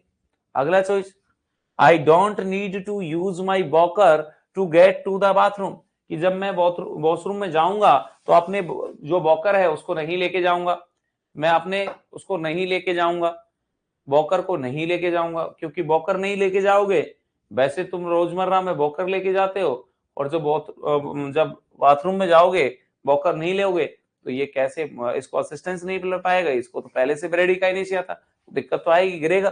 तो हम तो बात कर रहे थे गिरने से बचाने की, ये कह रहा है इसको कौन सी बात समझ में नहीं आई, मतलब कौन सी बात गलत बता रहा है। तो I don't need to use, अरे वॉकर सब जगह यूज करना पड़ेगा क्योंकि इसको तो मूवमेंट में प्रॉब्लम है बच्चा, तो ये तो गलत है, और जो गलत है वो इसका राइट आंसर है। समझ में आ गया? तो ये इसका राइट आंसर है। अगला question, the nurse has given suggestion to client with the trigeminal neuralgia about strategy to minimize the episode of pain. मैंने आपको बता रखा था ट्राइजेमिनल न्यूरल्जिया में कि आपको ट्राइजेमिनल न्यूरल्जिया में जिस साइड में प्रॉब्लम उस साइड से नहीं खाना है, उस साइड को नहीं रगड़ना है, उसको तेजी से नहीं करना है। अगर माउथ को जो है आपको क्लीन भी करना है तो कॉटन से करना है, ये आपको बता चुका हूं मैं। I will wash my face with cotton pad, मैंने कहा यस बिल्कुल सही कह रहा है। I will have to start chewing on my unaffected side, मुझे समझ में आ रहा है, नीड फर्दर टीचिंग, गलत छांटना है तो ये सही है। I will have to start chewing on the my unaffected side, ये भी बात सही कह रहा है। I should rinse my mouth if tooth brushing is painful, तो रिंज कर लेना चाहिए, ये भी ठीक है कि भाई आपको ब्रूस करने पर दिक्कत हो रही है तो वैसे ही मुंह को साफ करने में, ये भी ठीक है। I will try to eat my food either very warm या वेरी कोल्ड, या तो मैं ज्यादा ठंडा खाऊंगा मैं या ज्यादा गर्म खाऊंगा, तो ये तो बिल्कुल गलत है। ना तो आपको ज्यादा ठंडा खाना है ना आपको ज्यादा गर्म खाना है, तो जो गलत है वो छांटना था। देखो जिन क्वेश्चंस में नीड लिखा हो फर्दर टीचिंग, मतलब तुम्हें दोबारा उनको पढ़ाना पड़ेगा क्योंकि वो गलत बोल रहे हैं, तो आपको गलत छांटना था। तो आपको कॉटन पैड से बिल्कुल माउथ वॉश करना चाहिए। च्यूबिंग उसको अनअफेक्टेड साइड से करना चाहिए क्योंकि जिस साइड में दर्द है और बढ़ जाएगा। और I should rinse my mouth if tooth brushing is painful, कि पेशेंट को टूथ ब्रश करने से पेन हो रहा है तो वो रिंज कर सकता है, मैंने कहा बिल्कुल कर सकता है। But I will try to eat my food either very warm और very cold, this is a very wrong, बिल्कुल गलत है। क्यों बच्चा, मैंने कहा ना तो ज्यादा ठंडा खाना है ना ज्यादा गर्म खाना है। चलिए, the nurse, the client is admitted to the hospital with the diagnosis of the GBS, Guillain-Barré syndrome, which past medical history finding make the client most at risk for this disease। भाई गुलियन-बेरी syndrome में कौन सी अगर history आपको मिलती है तो गुलियन-बेरी जो syndrome है उसके रिस्क बढ़ जाते हैं। डायरेक्ट क्वेश्चन है, जल्दी आंसर करिए। Guillain Barre syndrome, Guillain Barre syndrome is a disorder in which your peripheral nervous system, जो न्यूरॉन है उनके अंदर डीमाइलिनेशन हो जाता है, पेरिफेरल नर्वस सिस्टम का प्रॉब्लम होता है, लास्ट में जाके रेस्पिरेटरी प्रॉब्लम क्रिएट हो जाती है। ये आपका रेस्पिरेटरी और जीआई का अगर इन्फेक्शन इसको मिलता है तो ये इसके रिस्क पे होता है। तो ये आपका लास्ट डायरेक्ट आंसर है, इसमें ज्यादा कुछ करना नहीं है आपको। अगला क्वेश्चन है कि द क्लाइंट, मैंने कहा आ गया ये, a client with the Guillain Barre syndrome has ascending paralysis, उसे असेंडिंग पैरालिसिस हो रहा है एंड इज इंट्यूबेटेड, उसको पैरालिसिस ऊपर की तरफ आ रहा है, उसको तुमने इंट्यूबेट कर रखा है and patient is receiving the mechanical ventilation, patient vanity पर है, मैकेनिकल वेंटिलेटर पर है। Which strategy should the nurse incorporate in the plan of care to help the client cope with this illness? हमें क्या करवाना है इसको और क्या कर सकते हैं? Giving the client full control over the care decision, कि वो खुद ही अपने डिसीजन का पूरा कंट्रोल करे, नहीं क्योंकि जीबीएस है कर ही नहीं पाएगा।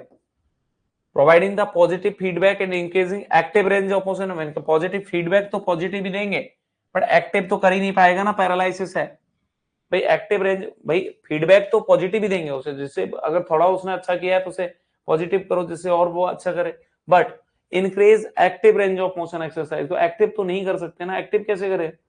जीबीएस में पैरालिसिस आ जाता है, सिमेट्रिकल पैरालिसिस होता है, पता है ना, सिमेट्रिकल पैरालिसिस होता है तो बंदा खुद से कर ही नहीं पाए, और जब पेशेंट खुद से नहीं कर पाएगा हम करवाते हैं सर जी, तो ये तो गलत हो गया सर। मैंने कहा प्रोवाइडिंग इंफॉर्मेशन, पेशेंट को सूचना देनी चाहिए, उसे गिविंग पॉजिटिव फीडबैक देना चाहिए एंड इंकरेज रिलैक्सेशन, उसे थोड़ा रिलैक्स होने के लिए बोलना चाहिए। मैंने कहा बिल्कुल बढ़िया कह रहा है ये तो। Providing the intravenously administered sedative reducing the distraction and limiting the visitors, कि उसको सेडेटिव दे के रखो, तो हमेशा सेडेटिव दे के थोड़ी रखेंगे पेशेंट को, गलत है। सेडेटिव क्यों देना है उसको भाई, इसको सेडेटिव देने की आवश्यकता ही नहीं है। चलिए, तो बढ़िया आंसर क्या है? आंसर इज 3, सारी इंफॉर्मेशन उसको देनी चाहिए। नेक्स्ट क्वेश्चन है, ए client has neurological deficit involving limbic system. Limbic system जो होता है वो किस काम आता है?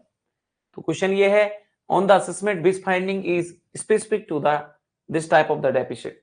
अगर तुम्हारा लिम्बिक सिस्टम में प्रॉब्लम आता है तो क्या प्रॉब्लम देखने को मिलेगा? अच्छा आंसर कर रहे होंगे, जल्दी आंसर कर रहे हैं।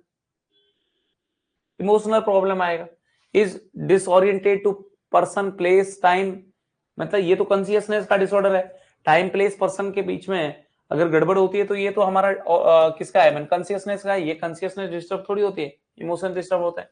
Affect is flat with period of emotional liability, उसको कोई विचार नहीं आएंगे, उसका कोई इमोशंस नहीं रहेंगे, फ्लैट हो गए, ये तो सही बात है sir. Can not be recall, ये तो रिकॉल का आ गया तो मेमोरी का प्रॉब्लम है। Demonstrate inability to add and subtract, ये तो उसकी लर्निंग डिसेबिलिटीज है कि वो ऐड नहीं कर पा रहा, सब्सट्रैक्ट नहीं कर पा रहा। तो these are the not a disorder of your limbic system, क्योंकि limbic system is concern with your emotions, emotions के साथ में होता है। तो इसका answer, right answer is 2। Next question is, the nurse is instituting seizure precautions for a client who is being admitted from the emergency department. Which measures should the nurse include in planning for the client safety? हम क्या क्या कर सकते हैं, एक patient है हमारे पास में सीजर का, तो क्या करें, पैडिंग द साइड रेल में बिल्कुल पैड कर देना चाहिए। Placing an air bed at the bed side में होना चाहिए, कभी भी जरूरत पड़ सकती है। Placing the bed in the high position, बेटा जितना ज्यादा ऊपर बेड रहेगा, जितना ऊंचा बेड रहेगा तो गिर गया पेशेंट तो चोट लगेगी, तो हमें कोशिश करनी है कि पेशेंट को लो कर देना है बेड को। अगर पेशेंट गलती से सीजर आते समय गिर भी जाए तो उसको चोट ना लगे, इसलिए हाई पोजीशन में कभी भी बेड को प्लेस नहीं करते हैं। हाई पोजीशन में बेड को प्लेस नहीं करते हैं, लो पोजीशन में बेड होना चाहिए। लो पोजीशन का मतलब जमीन से थोड़ा सा नजदीक होना चाहिए, ऊपर नहीं करना है।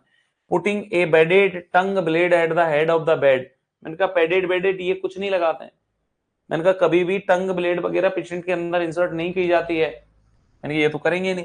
Placing the oxygen and suction equipment at bed side, मैंने कहा यस, आपका जैसे ही सीजर खत्म हुआ पेशेंट को ऑक्सीजन की जरूरत पड़ सकती है उसको, तो ये बेड साइड पे हो तो बढ़िया है, कि अगर जरूरत पड़ेगी तो दे देंगे, मैंने कहा ये तो बढ़िया है। Flushing the intravenous catheter to ensure that the site is patent, क्या हम साइट को देखने के लिए ये कर सकते हैं, मैंने कहा बिल्कुल कर सकते हैं। आपको कैथेटर को बिल्कुल तैयार रखो, जरूरत पड़ जाए, कब जरूरत पड़ जाए आपको दवाइयां देने की, तो ये भी बढ़िया है, पेटेंट होना चाहिए, नहीं है तो आप कैनुला लगाएं। समझ गए बच्चा, यस। अगला क्वेश्चन है, the nurse is evaluating the status of the client who has had a craniotomy 3 days ago, अभी पेशेंट को 3 दिन पहले क्रेनियोटॉमी हुई है। Based assessment finding would indicate that the client is developing the meningitis, और पता है आपको मेनिंजाइटिस के क्या क्या साइन सिम्टम थे। मेनिंजाइटिस में हमने देखा था भाई, अर्ली में नकल रिजिडिटी आ जाती है, नकल रिजिडिटी आ जाती है। नकल रिजिडिटी क्या होता था पता है आपको, गर्दन में जकड़न आ जाती थी, नकल रिजिडिटी देखने को मिलती है। दूसरी बात सर जी क्या होता है, मैंने कहा दूसरी बात में यहाँ पर आपका ब्रूडजिंस्की साइन आता है, ब्रूडजिंस्की साइन आ जाता है। और एक आपका क्या होता है, मैंने कहा एक आपका कर्निंग साइन होता है, एक आपका क्या होता है, मैंने कहा कर्निंग साइन होता है। एक ब्रूडजिंस्की साइन है और दूसरा आपका क्या होता है, कर्निंग साइन होता है। एक ब्रूडजिंस्की साइन है, एक आपका कर्निंग साइन होता है, ये आपको पता होना चाहिए। मैंने कहा बिल्कुल पता है सर जी। मैंने कहा देखो ब्रूडजिंस्की साइन में क्या करते थे, जब हम हिप को और नी को फ्लेक्स करते थे, हिप और नी को फ्लेक्स करने के साथ B4 बहुत बताया, तो नेक का भी फ्लेक्शन होता था और पेशेंट को पेन होता था, दिस इज अ ब्रूडजिंस्की साइन। जबकि कर्निंग साइन में जब हम हिप को 90 डिग्री पर फ्लेक्स करते थे, नी को 90 डिग्री पर फ्लेक्स करते थे, और जैसे ही हम नी को एक्सटेंड करते थे, लेग को एक्सटेंड करते थे, तो पेशेंट को जो है पेन होता था, this is a Kernig sign. Yes और नो, ये होना जरूरी था, तब मेनिंजाइटिस के साइन थे, तब मेनिंजाइटिस है। क्वेश्चन ये पूछा कि इनमें से कौन सी चीज है जो बताएगा मेनिंजाइटिस है। नेगेटिव कर्निंग साइन, मतलब नेगेटिव थोड़ी ना है, जब नेगेटिव होगा तब थोड़ी उसको कर्निंग साइन होगा, जब उसको कर्निंग साइन पॉजिटिव आ रहा होगा, कर्निंग साइन प्रेजेंट होगा तब होगा सर, तो ये तो गलत हो गया। एब्सेंस ऑफ नकल रिजिडिटी, इनका अगर मेनिंजाइटिस होता तो प्रेजेंट होती सर जी, ये भी गलत हो गया। देखो हमसे गलती क्या होती है कि हम जल्दीबाजी में कर्निंग साइन ढूंढ लेते हैं, अच्छा कर्निंग साइन मैंने कहा होगा, नहीं ऐसे नहीं करना है, उसके आगे क्या लिखा है वो भी रीड आउट करना कंपलसरी है। ए पॉजिटिव ब्रूडजिंस्की साइन, मैंने कहा यस, अगर आपको ब्रूडजिंस्की साइन देखने को मिल रहा है, this is the indication that there is a meningitis condition. Glasgow coma scale score of the 15, मैंने कहा ग्लासगो कॉमा स्केल हम मेनिंजाइटिस को चेक करने के लिए थोड़ी करते हैं, जो हमारा ग्लासगो कॉमा स्केल होता है वो मेनिंजाइटिस को चेक करने के लिए नहीं किया जाता। Glasgow coma scale is used to check the consciousness, आपकी कॉन्शियसनेस को चेक करने के लिए किया जाता है, तो ये भी आपका बढ़िया आंसर नहीं है। Answer is 3 is right answer. This is the second last question of today. The nurse has complete discharge instruction for a client with the application of the hello device, एक पेशेंट है जिसको hello device लगी हुई है। This statement indicate that the client need for further clarification, उसे दोबारा से कब समझाना है भाई, अगर हेलो डिवाइस लगी होगी तो उसका गर्दन का मूवमेंट नहीं आएगा, हेलो डिवाइस लगी है मैंने फोटो दिखा रखा है, halo traction, Gardner bell, tongs, इन सब के फोटो दिखा रखे हैं। These are the skeletal traction of cervical, cervical area के लिए ये आपकी स्केलेटल ट्रैक्शन है बच्चा। नेक का मूवमेंट नहीं होगा। I will use A straw for drinking, मैंने कर सकते हैं क्योंकि इसका गर्दन भाई स्ट्रॉ से ही पिएगा ये, कोई चीज गर्दन को ऐसे अपनी तरह मूव कर नहीं पाएगा क्योंकि इसको लगा है, तो मैंने ये तो ठीक ही बोल रहा है। I will drive only during the day time, भाई साहब डे हो या रात हो आपको कभी ड्राइविंग नहीं करनी है क्योंकि आपकी गर्दन मुड़ ही नहीं सकती, और आपकी गर्दन मुड़ ही नहीं सकती तो आप चाहे दिन हो चाहे रात हो आप ड्राइविंग कर ही नहीं सकते। ये कह रहा है कि I will drive only during the day time, तो बिल्कुल गलत बोल रहा है। ड्राइविंग तो करनी ही नहीं है, जब तुम्हारे डिवाइस लगी है तो आप कैसे ड्राइविंग कर सकते हैं? मैंने कहा बिल्कुल गलत बोल रहे हो। I will be careful because the device alter the balance, बिल्कुल आपका बैलेंस खराब हो सकता है, आप गिर सकते हैं क्योंकि आपकी गर्दन मुड़ती नहीं है, ये बात तो सही कह रहा है। I will wash the skin daily under the lamps wool liner of the best, मैंने कहा बिल्कुल आपको क्लीनिंग का ध्यान तो रखना ही है। तो आपका गलत क्या था जो आपको आइडेंटिफाई करना था? यहाँ पर गलत एक ही बात थी कि I will drive only during the day time, कि दिन में मैं ड्राइविंग करूंगा, ये बात गलत है, इसको दोबारा से समझाना पड़ेगा और वो ठीक करना पड़ेगा। तो this is the right answer, क्योंकि यहाँ पर आपसे नीड फॉर फर्दर इंस्ट्रक्शन, वही वापस वाली बात पूछी है कि आपको गलत आइडेंटिफाई करना था, तो आपने गलत आइडेंटिफाई कर लिया था कि भाई इसको जब डिवाइस लगी है तो ये व्यक्ति अपना मूवमेंट नहीं कर सकता, गर्दन का मूवमेंट कर ही नहीं सकता, तो इसको आपको मूवमेंट क्यों करवाना? तो ना दिन में गाड़ी चलानी है ना रात को गाड़ी चलानी। और this is a last question of this chapter. The nurse is admitting the client with the Guillain Barre syndrome, Guillain Barre syndrome के साथ में आपका पेशेंट है। The client has ascending paralysis, उसको असेंडिंग टाइप का पैरालाइज हो रखा है और द लेवल ऑफ बेस्ट, कमर तक आ चुका है। Knowing the complication of the disorder the nurse should bring which most essential item into the client room, हमारे पास में अब क्या अवेलेबल होना चाहिए, यहाँ हमारे पास में क्या चीज है जो आपकी अवेलेबल होनी चाहिए? जल्दी आंसर करें, क्या चीज है जो अवेलेबल होनी चाहिए? बेड, मैंने कहा सुनो, नेबुलाइजर एंड पल्स ऑक्सीमीटर। मैंने कहा नेबुलाइजर का क्या करोगे भाई, यहाँ कोई कॉन्स्ट्रक्शन थोड़ी ना आ रहा है, यहाँ फेल हो जाएगा, ऑक्सीजन देनी है। तो कोई कह रहा पल्स ऑक्सीमीटर, मैंने कहा ठीक है पल्स ऑक्सीमीटर तो होना चाहिए, पर पल्स ऑक्सीमीटर ठीक है, पल्स ऑक्सीमीटर से क्या कर लोगे तुम? पेशेंट का तुम्हें पता है कि क्या कॉम्प्लिकेशन डेवलप होने वाला है, तुम्हारे दिमाग में चल रहा है कि जीबीएस है, उसकी कमर तक, सुनना मेरी बात, उसकी कमर तक पैरालिसिस आ चुका है। अब इससे ऊपर पैरालिसिस जैसे आएगा, डायफ्राम पैरालाइज होगा, रेस्पिरेटरी प्रॉब्लम आएगी। अब जब रेस्पिरेटरी प्रॉब्लम आएगी तो चेक करना है, ओनली चेक करना है या मैनेज करना है? पहले तो मुझे ये बताएं, अगर रेस्पिरेटरी पैरालिसिस पेशेंट को हुआ तो तुम्हारा क्या चाहते हो तुम, उसे चेक करना या उसे चेक भी करें और उसे मैनेज भी करें? क्या करना चाहते हैं आप? तुम ओनली चेक करना चाहते हैं या चेक करके मैनेज भी करना चाहते हैं? मैनेज भी करना है। तो एक बात बताओ, पहले ऑप्शन में नेबुलाइजर से कैसे मैनेज करोगे? नेबुलाइजर क्या इसका ब्रोंकियल कॉन्स्ट्रिक्शन हो रहा है क्या? तो मैनेज कैसे? पल्स ऑक्सीमीटर से चलो तुम्हें सैचुरेशन समझ में आ जाएगी, नेबुलाइजर का क्या रोल है बताइए? नेबुलाइजर का क्या करने वाले हो? तो नेबुलाइजर का तो कोई काम नहीं है सर, यहाँ कोई ब्रोंको कॉन्स्ट्रिक्शन थोड़ी ना हो रहा है, यहाँ तो पैरालिसिस आ रहा है, और पैरालिसिस आएगा तो तुम क्या करोगे इसका? ये तो बढ़िया नहीं हो सकता सर जी। मैंने कहा ठीक है, मैंने कहा बीपी चेक करें and flashlight, BP check कर लोगे, फ्लैश लाइट से चेक कर लोगे तो क्या होगा? मैंने कहा इसका बढ़िया रोल तो नहीं लग रहा है, flash light and incentive spirometer, patient कर ही नहीं पाएगा ना, पैरालिसिस हो जाएगा। अगला ईसीजी कर ले, तो मैंने कहा ईसीजी करोगे तो तुम्हें हार्ट के बारे में पता लग जाएगा, वहां गड़बड़ हो रही है। इंट्यूबेशन ट्रे, अगर वहां पर दिक्कत आई तो तुम इंट्यूबेट करोगे पेशेंट को, इंट्यूबेट करोगे तो मतलब ईटी ट्यूब लगा दोगे, ईटी ट्यूब लगा दोगे, ईटी ट्यूब तुमने पेशेंट को डाली तो वेंटिलेटर से कनेक्ट कर सकते हो? मैंने यस कनेक्ट कर सकते हैं, क्योंकि दिक्कत यही तो आने वाली है कि पेशेंट अपने आप से सांस नहीं ले पाएगा। अब पैरालाइज हो गया तो अपने आप से सांस नहीं ले पाएगा, तो वेंटिलेटर पर लाना पड़ेगा, और वेंटिलेटर पर लाना पड़ेगा तो इंट्यूबेट करना पड़ेगा, ईटी ट्यूब लगानी पड़ेगी। मैंने कहा इसका मटेरियल हो तो बढ़िया बात है ना। तो राइट आंसर इज डी। मुझे पूरी होप है कि आपने इस चैप्टर को ठीक से पढ़ा होगा। इस चैप्टर की जो बाकी चीजें हैं कि आपको नहीं आ रही होंगी या कुछ चीजें ऐसी रही होंगी तो आप रिवाइज करेंगे, पर मुझे पूरा उम्मीद है आप लोगों ने ढंग से पढ़ाई की है, तो ये क्वेश्चन में आप उलझेंगे नहीं, आप बहुत अच्छा कर लेंगे। चलिए, उम्मीद है, यस सब लोग कह रहे हैं कि हो जाएगा सर। चलिए, वेरी गुड। सब लोग कह रहे हैं कि सर कर लिया है, बढ़िया हो गया, गुड। चलिए, thank you so much and have a good day. मैं उम्मीद करूंगा आप बेहतरीन करेंगे। ये चैप्टर था हमारा नर्वस सिस्टम का, अगले चैप्टर को और अच्छे पढ़ के आएंगे। चलिए, thank you and have a good day.